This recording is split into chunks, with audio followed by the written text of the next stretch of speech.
Good evening. You're watching Left, Right and Centre this Friday night. I'm Nidhi Razdan. Tonight, it's a full-blown war between HRD Minister Smriti Irani and Rahul Gandhi after a student group is derecognized at IIT Madras after it criticizes the Modi government. Does this amount to stifling dissent? Well, the story has blown up into a Twitter war between the Congress Vice President and Ms. Irani this evening. First, Rahul Gandhi tweeted that free speech is our right. We'll fight any attempt to crush dissent and debate. The IIT student group banned for criticizing the Modi government. What next? Then came this response from Ms. Irani, who said that yesterday you told the NSUI to create disorder where there is order. Today your goons came to my house as I was away at work. Give me a time and place and I'm ready to debate everything regarding governance, including education. And next time, fight your battles yourself. Don't hide behind the NSUI. And by the way, she said, I'm returning to Amethi soon.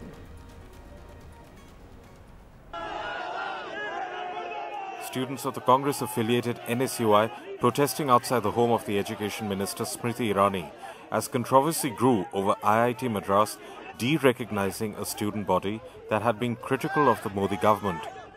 The action came after a letter to the IIT from the HRD ministry, which was acting on an anonymous complaint. The ministry accuses the students of creating an atmosphere of hatred. I know that people in the Congress party are very interested in finding some flaw with HRD, but I'm sure they understand that autonomous educational institutions have the right to administer their institution as per their own laws. This is an effort by the state and central government to gag the democratic voices of this country. Earlier, the IIT defended its move, saying that the group called the Ambedkar Periyar Study Circle had violated guidelines. While IIT Madras does not curtail freedom of expression of the students, it is expected that the student groups adhere to these guidelines. This group has violated the guidelines while conducting their meeting. The students, however, say their right to dissent in a democracy has been trampled on, and that the student body was not given a hearing. I think there is an attempt to misguide people about the independent body guidelines. Actually, we are close to the people where we are discussing the government policies which affect the people directly. So this is our basic rights. In their pamphlets and posters, the study group has been criticizing the government, such as this pamphlet cited by the HRD ministry, which dated 14th April says, the Modi government is carrying forward its Hindutva agenda, assisting multinational corporates to loot India and communal polarization through Ghar Wapsi and the ban on cow slaughter. While students don't buy the administration's argument, the larger question, are right-wing views influenced by the RSS gaining strength, quelling other liberal thoughts and discussions in institutions of higher learning across the country? In Chennai, with camera person Edwin, Sam Daniel, for NDTV. Well, this entire controversy has now become hugely political as well, with the Congress jumping into it. The question is whether this is a case of stifling dissent. Joining us on the program tonight, we have Abhinav Sood. He's a student of the Ambedkar Periyar Student Circle, the group that has been derecognized by IIT Madras. Sambit Patra, spokesperson of the BJP. Mr. C.R. Kesavan, spokesperson of the Congress. Shobha Day is joining us tonight. And Professor Rakesh Sinha, who is himself a professor and an RSS ideologue, is here in the studio with us. Let me take this question first to Sambit Patra. Mr. Patra, the HRD ministry is at pains to explain that this was a decision that the IIT took. The IIT is an autonomous body. This has nothing to do with the HRD ministry saying anything. But at the same time, when you look at the letter that the HRD ministry sent to the IIT, firstly, in the subject line, they very clearly say that this is about an issue of controversial posters and pamphlets that are creating an atmosphere of hatred among the students. They've also attached two things with that letter. One is the pamphlet by these students that was distributed on Ambedkar Jayanti in April, in which they've been very critical of the central government on various issues, such as the cow slaughter ban and Ghar Wapsi. The other is this anonymous complaint that had come to them, in which the anonymous complainants say that this group is against the Prime Minister. It's trying to spread hatred against the Honorable Prime Minister and Hindus and so on. So how can the HRD ministry really delink itself from what has happened, Mr. Patra? The HRD's ministry's duty is to forward the letter that they received from a students group in the very IIT that we are discussing about, that is IIT Madras. where the students of IIT Madras have pointed to certain discrepancy which was taking place in their campus by a particular study group. And I also have the poster about which this group talks about. The poster was released on 14/4/2015. And in fact, the Ambedkar Periyar study group declares in this poster's very opening statement that it is an initiative by IIT Madras.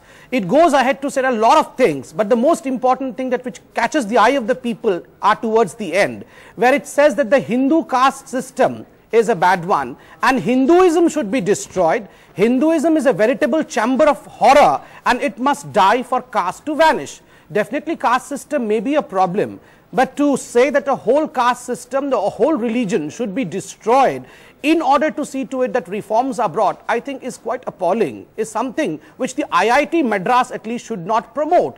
And to this effect, they have used the name of IIT Madras, saying that it's an initiative of IIT Madras. And today, when I listen to the spokesperson of IIT Madras, he points to the fact that there are certain set of guidelines that every student body have to follow. If they use the name of IIT, if they use the resources of IIT, it's but natural that these guidelines have to be followed. And someone complains to the HRD ministry saying that, well, yes, you cannot spread hatred amongst the students of IIT. The HRD ministry just says, please comment on these that is happening in your campus. The HRD minister does not say, please go ahead and ban the organization. So what is the problem? If the director of IIT, which is an autonomous institution, moves ahead with the set guidelines, which is the law of IIT, what is the problem with anyone? And just a question, a single question at the end. I just want to first take up what that particular passage that you read out on the issue of what is said on Hinduism, and in fact that is a question I did want to put up to Abhinav Sood, who is one of the students from that group who's joining us tonight. Abhinav, this particular paragraph actually has upset a lot of people, and according to this pamphlet, you're quoting Dr. Ambedkar as having said this. Can you clarify what exactly this paragraph means, because it has offended a lot of people. What do you mean by this? Yes, Ambedkar has clearly mentioned this, especially is from Ambedkar's work Annihilation of Caste, where he clearly says that the religion of Shrutis and Smritis must be destroyed. There is no other solution. This is my opinion on the issue of caste. We have clearly quoted Ambedkar, and moreover, this we were curtailed, we were derecognized for exercising the constitutional right given to us to express our views and to criticize the government and government actions. So this is clearly unconstitutional. Were you given a chance to explain at all to the dean, to the authorities about why they were derecognizing you? See, what happened was on 22nd May, dean sent a mail all of a sudden without any intimidation that your group has been derecognized and you have to come and speak to me.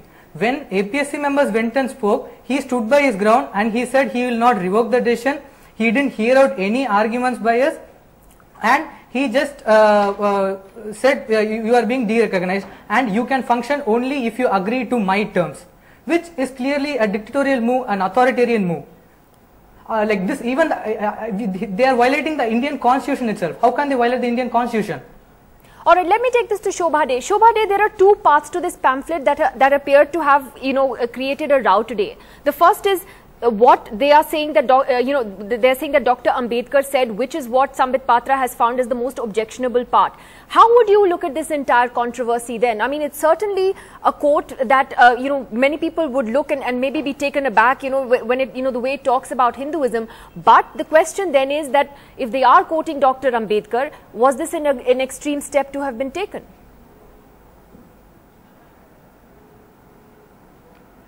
I don't want to get into the nitty-gritties of whether they are accurately quoting Dr. Ambedkar or not, because I'm not sure at all. And I'd be treading into a territory I don't know with any kind of certainty. But what I am seeing is a kind of alarming attempt by the authorities, by the college authorities, to completely suppress dissent on any level. I don't know whether the objection is to what was said in Dr. Ambedkar's name, or what they talk about is spreading hatred or criticizing the government in power. I mean, students the world over and for decades have been at the forefront of dissent, and any kind of a proactive involvement from the part of students has to be encouraged. That's what being a student is about. You challenge the status quo. You say things which are sometimes unsayable. They have the right to say what they wish to say, to state in whichever language they choose to state it in.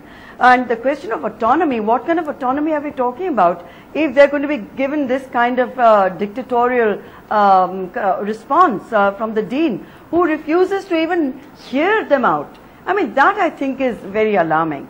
Give it a fair shot, let them say what they have to say, take whichever decision according to whichever guidelines you think fit after that. But a political party getting involved directly into matters of students voicing their opinions, of raising perhaps issues which are extremely sensitive, I don't think any political party has the right to do that. And any self-respecting, autonomous educational institute should discourage any such move by the government to interfere Samit, quick response, and then I'll come to Professor Sinha. Yes, Samit. Nidhi, certain clarifications are to be made to Shobha Deji. First and foremost, it's not that any political party has entered into a fray in all this thing. If any political party has really entered into the fray, it is the Congress party, because they are the ones who are demonstrating. Secondly, the government and the party are separate issues. If a letter comes to the government is supposed to see to it that the letter reaches the right person, and in this case, the right person is the director of IIT. The letter was forwarded to the IIT director, left to his discretion as to how he functions.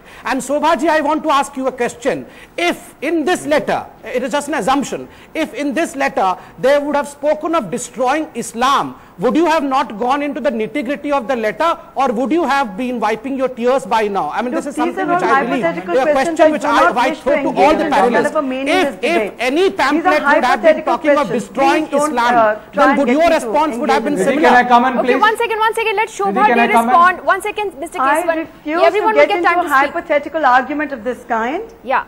I will not. I just want to add one thing, Nidhi, if I may just complete what I was saying. Yeah. That in a situation like this, whether it's the Congress party intervening or the BJP, both are getting to a territory they have no business to be intervening in. You're responding to an anonymous letter. Anybody can send out an anonymous letter. There could be spite, there could be any number of reasons. No, but Shobha, you are wrong in saying the government is a party. The government is supposed to do its functioning. There is a difference between party and government. The government is Indian government. It is not BJP government, by the way. Okay, one second. Let me get Mr. Kesavan in, and then Abhinav and Professor Sinha. Specify the government in power. Yes, Mr. Kesavan. Yeah, I just want to say these things. First, let me, just give me some time. I want to give you a timeline. May 7th, an anonymous letter was written to the HRD ministry. And my good friend Samit Patra conveniently talks about the Ambedkar part of the resolution. But you know what was the letter complaining about? About these, Ambedkar Periyar Study Circle taking the issue of, separate non-vegetarian and vegetarian canteens, about Sanskritization, and also about Garvapasi and, a ban on eating beef. These were the issues discussed along with the statement he mentioned. So let me put that in perspective. Second, as soon as this letter came, an anonymous complaint, with such alacrity, the HRD ministry sends a reply back on May 15th to an anonymous complaint. And let me say, the IIT management responds on 22nd by banning. And in the letter on May 7th, it very clearly states that they have sent many representations, many complaints to the IIT director and dean, but nothing has happened. So it's very clear that the IIT management, till the HRD ministry has written, has never acted on anything. That's a point. They may have differences, they may have if they did think it was so sensitive, why didn't they act? Let me complete. Yeah, this has been happening. The study circle has been there for a year. So it is very clear the trigger has been the HRD ministry letter, and it shows, it smacks of the intolerance of the BJP's bigoted governance. Anywhere they have a voice of, let me complete, Sampath, I didn't let you, I didn't interrupt you. I have to get Anywhere there is dissent, they try to muzzle, crush, suppress and stifle any voice of debate. Leave alone debating the Vice President of the Congress party. First learn to let the young people of India have a debate in the IIT Madras. No one is interested in debating the Vice President of Congress party. I have to get Professor Sinha. They have no answer. The IIT Madras. Please, I'm going to bring the mics down. I have to get Professor Sinha. Professor Sinha, you're a professor. Okay, now you meet students on a regular basis as well. You know what our system is like in campuses where there is a tradition of student bodies and a certain healthy democracy that takes place along campuses.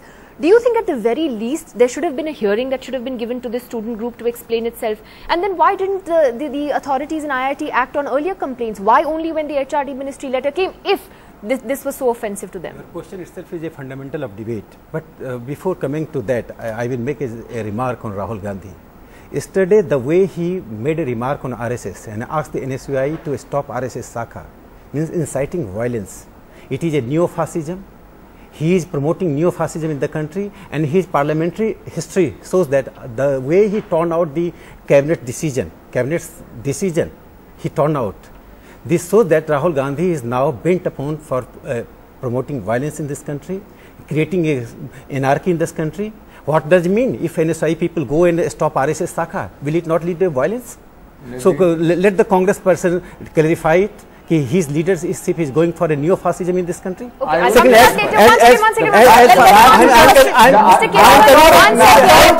kindly have a patience. I am coming to this question. Just give him a minute. I am coming to this question. As far as democracy, in democracy, debate and discourse are fundamental and basis. And I support every kind of freedom in the campus. But that freedom should not deconstruct the society. There are 6 study circles in the Madras IIT. There are 6 studies, Vande Mataram, Vivekanand, and certain Islamic students also organize this study circle. This is the latest one, 1.5 year old. This study circle has managed the many lectures, and in those lectures, Hindu god and goddesses, the mockery of the Hindu god and goddesses